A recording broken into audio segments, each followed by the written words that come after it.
Friday ஆனாவே எங்கள் ஊரில் சந்தை இருக்கும். எங்கள் அம்மா அங்கே போகும்போதெல்லாம் 2 பொரி உருண்டை பேக்கெட் வாங்கிட்டு வந்துடுவாங்க.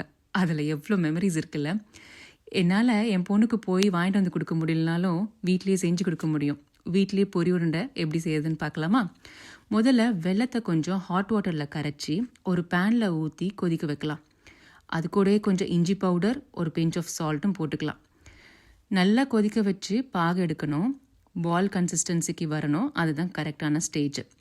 இப்போ வச்சுருக்க பொரியும் அது கூட கொட்டி நல்லா மிக்ஸ் பண்ணிக்கலாம்.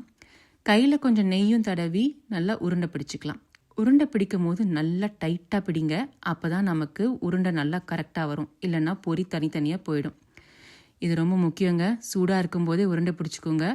இல்லைனா அடுப்பில் ரொம்ப நேரம் வச்சிங்கன்னா நமத்து போயிடும். இப்போ பாருங்கள், முறுன்னு சந்தையில் வாங்கிட்டு வந்த பொரி உருண்டை இப்போ நம்ம வீட்லேயே ரெடி. என்னங்க, சாப்பிட்லாமா?